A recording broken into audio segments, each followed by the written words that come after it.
बिस्मिल्लाहिर्रहमानिर्रहीम। अस्सलाम वालेकुम। नसीर वाइस यूट्यूब चैनल में खुश आमदीद। एक गधे की रसूलुल्लाह सल्लल्लाहु अलैहि वसल्लम से दरख्वास्त।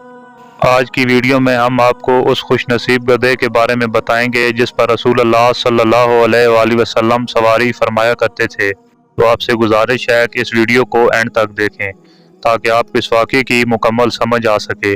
अल्लाह के प्यारे हबीब हज़रत मोहम्मद मुस्तफ़ा सल्लल्लाहु अलैहि वसल्लम इंसानों के साथ साथ जानवरों से भी गुफ्तगू फरमाया करते थे और जानवर भी अपने दिलों का हाल आप सल्लल्लाहु अलैहि वसल्लम से अर्ज़ करते थे।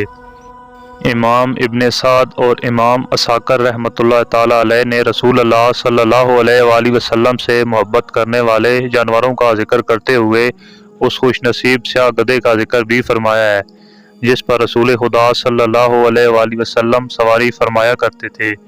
और आप सल्लल्लाहु अलैहि वसल्लम के विसाल के बाद इस गधे ने भी मौत को गले लगा लिया। अबू मंजूर रज़ी अल्लाह ताला अन्हु बयान करते हैं कि जब आप सल्लल्लाहु अलैहि वसल्लम ने खैबर को फतेह किया तो आप सल्लल्लाहु अलैहि वसल्लम ने माले गनीमत में एक स्याह गधा भी पाया। आप सल्लल्लाहु अलैहि वसल्लम ने इससे कलाम फरमाया तो इसने भी आप सल्लल्लाहु अलैहि वसल्लम से कलाम किया। हजूर सल्लल्लाहु अलैहि वसल्लम ने इससे पूछा तुम्हारा नाम क्या है?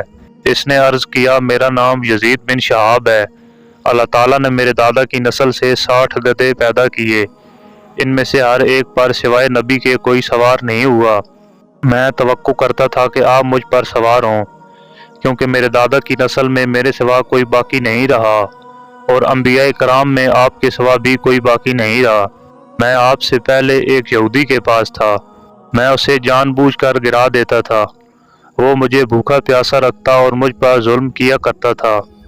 रावी बयान करते हैं कि हजूर सल्लल्लाहु अलैहि वसल्लम ने से फरमाया आज से तुम्हारा नाम याफूर है। आप सल्लल्लाहु अलैहि वसल्लम ने फरमाया ए याफूर, तो उस गधे ने कहा लबैक या रसूल अल्लाह। रावी बयान करते हैं कि हजूर अकरम सल्लल्लाहु अलैहि वसल्लम इस पर सवारी फरमाया करते थे।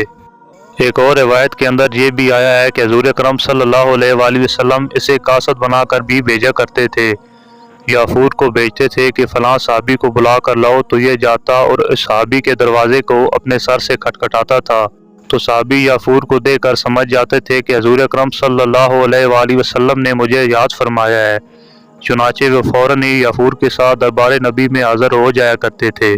जब हजूर सल्लल्लाहु अलैहि वसल्लम इस दुनिया से ज़ाहिरी तौर पर पर्दा फरमा गए तो वो गधा एक कुएं के पास आया और हजूर सल्लल्लाहु अलैहि वसल्लम के फिराके गम में इसमें कूद पड़ा और वो कुआं ही इसकी कब्र बन गया। एक रिवायत है कि जो आदमी ऊनी कपड़ा पहनेगा, बकरी का दूध दोएगा और गधी की सवारी करेगा, इसमें बिल्कुल भी तकब्बर नहीं होगा क्योंकि अल्लाह ताला तकब्बर करने वालों को पसंद नहीं करता। अल्लाह ताला हमें तकब्बर से महफूज फरमाए और आजिज़ी और इनकसारी के साथ ज़िंदगी गुजारने की तौफीक अता फरमाए। मैं उम्मीद करता हूँ कि आपको हमारी वीडियोस पसंद आ रही होंगी। मज़ीद ऐसी वीडियोस देखने के लिए हमारे यूट्यूब चैनल को सब्सक्राइब करें ताकि आपका और हमारा साथ एक लंबे अरसे तक रहे।